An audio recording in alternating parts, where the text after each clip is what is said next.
اگر آپ ملکی حالات پر نظر رکھ رہے ہیں، اگر آپ کو ملکی حالات جاننے کا بڑا شوق ہے اور سوشل میڈیا، ٹی وی، اخبارات پڑھنے دیکھنے کا بڑا شوق ہے، تو آپ کو آج کل سوشل میڈیا پر اور پھر ٹی وی اخبارات کے اندر اکثر پروگرام کے اندر آپ کو لفظ ایک جو بڑا جس پر بحث جاری ہے وہ ہے لفظ غدار۔ اس پر بات ہو رہی ہے، ہر دوسرا بندہ ایک دوسرے بندے کو غدار قرار دے رہا ہے۔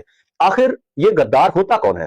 آئیے آج ہم اپنے یوٹیوب چینل گمنام ہسٹوریکل فیکٹ میں یہ جاننے کی کوشش کرتے ہیں کہ غدار ہوتا کون ہے۔ جناب والا، غدار ایک اردو کا لفظ ہے جو عربی مادہ غدر سے نکلا ہے، جس کے معنی ہے دھوکہ دینا، وعدہ توڑنا، بے وفائی کر دینا۔ غدار کے معنی، غدار اس شخص کو کہتے ہیں جو اعتماد توڑے، اپنے وعدے یا پھر عہد کی خلاف ورزی کرے، اپنے ملک، قوم، دین یا کسی فرد سے بے وفائی کر جائے تو اسے جو ہے ہم، یا پھر مشکل وقت میں ساتھ چھوڑ جائے، یہ بھی ہے، تو ہم اسے جو ہے وہ کیا کہتے ہیں؟ غدار کہتے ہیں۔ آپ یوں سمجھ لیجئے کہ غدار وہ ہوتا ہے جو ظاہراً اپنا ظاہر تو کرے مگر غیر موجودگی کے اندر نقصان پہنچائے، اپنے فائدے کے لیے دوسروں کو دھوکہ دے، امانت میں خیانت کرے۔ غداری جو ہے یہ صرف جنگ یا سیاست کا نام نہیں ہے۔ آج کل ہمارے تو بحث جو چل رہی ہے یہ صرف سیاست کی بحث چل رہی ہے کہ سیاست میں کون غدار ہے۔ غداری جو ہے یہ صرف جنگ یا سیاست کا نام نہیں ہے، بلکہ کسی کا راز فاش کر دینا، ذمہ داری پوری نہ کرنا، کسی کے اعتماد کو ٹھیس دینا۔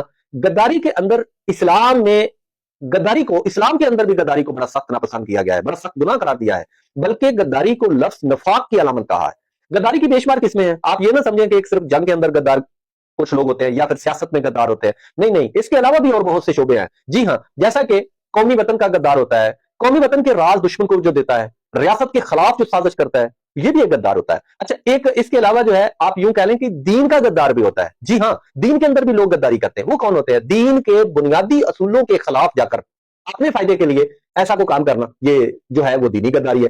پھر اس کے اندر جو دوسری یہ چیز ہے کہ حق پہچان کر بھی اس سے انکار جو کرتے ہیں، یہ دینی غداری ہے۔ اچھا، پھر اخلاقی جو ہے وہ بھی غدار ہوتا ہے، اخلاق کا بھی انسان غدار بنتا ہے۔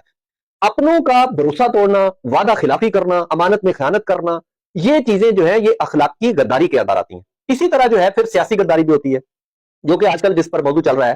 سیاسی غداری جماعت قیادت سے بے وفائی، اقتدار کے اصول قربان کر کے عوامی اعتماد کا غلط استعمال کرنا، یہ سیاسی غداری میں آتا ہے۔ لیکن اس کے ساتھ ساتھ ایک پانچواں جو بڑی مثال یا پانچویں جو بڑا اس کی قسم بتائی جاتی ہے غداری کی، یہ ایک عسکری یا فوجی جو ہے وہ بھی غداری ہوتی ہے۔